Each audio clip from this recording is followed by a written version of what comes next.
We're talking about marriage and divorce. A new report saying family stability in America is actually improving. It's a conservative think tank, the Institute for Family Studies, that says data shows marriage rates are actually ticking up, divorce is on the decline, and more kids are growing up in two-parent homes. Surprising shift that runs counter to decades of data. So, what does this mean for children and for parents and the future of the American family? Joining us now, our psychologist, Dr. Jeffrey Gardere. Jeff, thanks for being here this morning. So, this sounds like good news. Everybody's staying together. Kumbaya. Yeah, it's great news. We're learning love and marriage goes together like a horse and carriage, right? One of the things that we've always thought about is a good thing for us. And divorce rates have been dropping in the United States since their peak in the early 1980s. So I think this really does talk about the stability of the family and something we should try to certainly work towards. And Dr. Gardere, do we know to what we can credit this? We've always, it just seems that for so many years and decades, we've only had bad news about the marriage Yeah. rate and the divorce rate going up. So what's turning it around? Well, I think a lot of this is attributed, Allison, to generational differences. Younger generations now more than ever, like millennials, are delaying marriage. They want to focus on education. They want to focus on careers. They want to focus on stability. And what we found in statistic after statistic, research after research, is if you marry at an older age, a more mature age, then your marriage has much more of a chance of surviving. But when we look at what trend might be coming next, Doctor, I'm curious, it would appear in early statistics that Gen Z has little, if any, interest in the marriage as an institution as we knew it. Dave, it turns me on when you call me doctor, by the way, because we know each other so well. It's usually Jeff when I'm at the diner.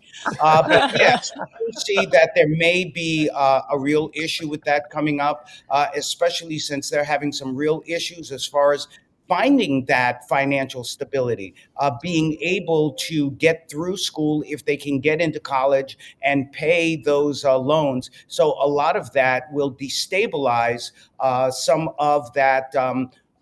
Some of the things that they see that will put them on a better financial footing in order to be married. So, yes, that is true. That may be a newer trend that we are definitely going to have to pay attention to.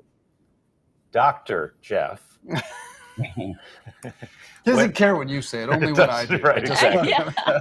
So talk to us about how important it is for kids in families when the parents stay together versus when they see their parents split up from a psychological perspective. How much do they have to deal with? How important is it for the family unit to stay together? Well, certainly we know that two heads are better than one. Certainly there have been so many successful single parent homes where kids have been raised in a very emotional and very stable way. But if we can get a home where we have two parents that are working together, the yin and yang, if you will, I think that is better as far as problem solving and modeling what relationships are all about. But more than anything else, and I've seen this in my own practice, when divorce is introduced into a situation, into a marriage, the effects on children can be devastating. And certainly, this is something that we don't want to see for our children to have to go through that. That being said, divorce is not a bad word. Sometimes people do grow in a very different way, and it's healthier for them to move on in their lives out of that marriage. But for kids, certainly, we want them to have the stability of a family and of a home where the parents are getting along. And Jeff, do we know what the report says about these other kind of foundational tenets of religion or education, and if that's affecting marriage rates? Yeah, Allison, this is a conservative think tank, so they do put an emphasis on religion. But regardless, one of the things I've seen is that religion can be a protective factor. But that also being said, non religious marriages can also be stable if they're nurtured in education, financial security, and strong relationship skills. Jeff, who's the All piano right. player in your household?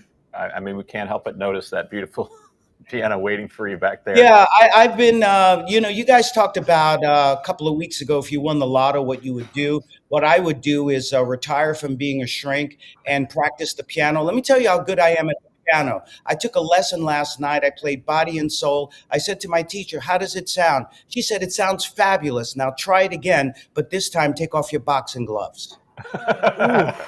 Ouch. Oh my gosh. Wow. Wow. That's All some right, tough well, love keep there playing from the your lottery, teacher. I guess. Yes. You're Yeah, just paying keep for playing. that. Keep playing the lottery, not the piano. I got you, Allison. That's Thank right. you. That's right. Yes, that's right. All right. Thank you so much, Dr. Gardere. Great to talk to you.